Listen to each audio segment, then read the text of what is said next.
আমাদের দেশে mobile banking এর মাধ্যমে 1 লক্ষ টাকা ক্যাশ আউট করতে 1850 টাকা সর্বোচ্চ চার্জ দিতে হয়। অথচ এই টাকাটা ব্যাংকের মাধ্যমে কাউকে পাঠিয়ে সেই টাকা যদি ব্যাংক থেকে তোলা হয় তাহলে খরচ সব মিলিয়ে কিন্তু 100 থেকে 150 টাকার মধ্যে পড়ে থাকে।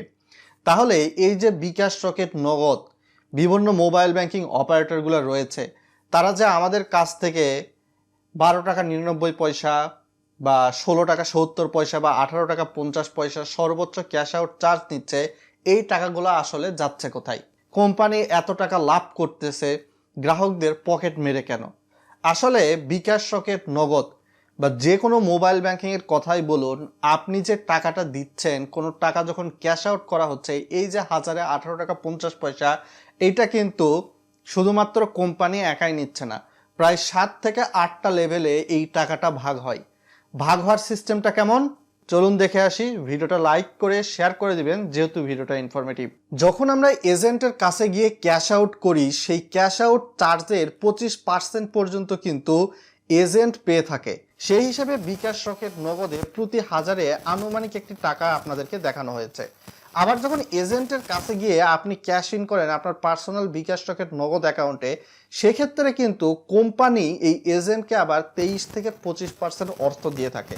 বুঝতেই পারতেছেন এখানে কিন্তু কোম্পানির 50% অর্থের মতো ব্যয় হচ্ছে। তারপর ডিস্ট্রিবিউটর কারা? মূলত বিভিন্ন বিকাশ, রকেট, নগদ কোম্পানির কিন্তু এসআর রয়েছে পাড়া, মহল্লা, ওয়ার্ড ভেদে, এলাকা ভেদে। তো এই যে ডিস্ট্রিবিউটরগুলো রয়েছে, ডিস্ট্রিবিউটর কিন্তু এই টাকাগুলো দেখা যায় দোকানের কাছ থেকে এনে সরাসরি তারা তাদেরকে ক্যাশ টাকা দিয়ে আসে। তো এই যে ডিস্ট্রিবিউটর, এই সকল ডিস্ট্রিবিউটরকে বিকাশ, রকেট, নগদ উপায় মোবাইল ব্যাংকিং কোম্পানি কিন্তু নিয়োগ দিয়েছে।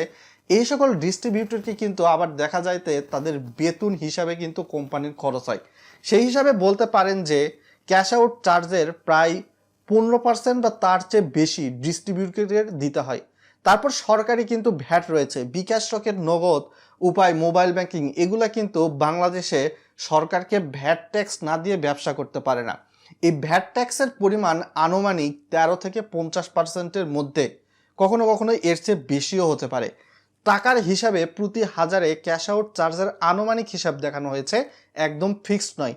এরপর মোবাইল নেটওয়ার্ক অপারেটর, আপনি যখন ক্যাশ আউট করতেছেন, ক্যাশ ইন করতেছেন, এর উপর ডিপেন্ড করে কিন্তু এই মোবাইল ব্যাংকিং কোম্পানিগুলোকে মোবাইল নেটওয়ার্ক অপারেটর অর্থাৎ গ্রামীণ, রবি, এয়ারটেল, বাংলালিংক, তাদেরকে কিন্তু 4 থেকে 5% অর্থ দিতে হয়।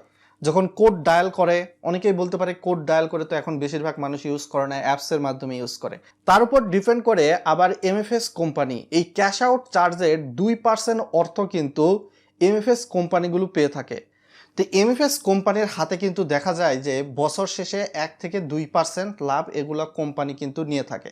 আবার কোম্পানিগুলোর কিন্তু শেয়ার হোল্ডার রয়েছে।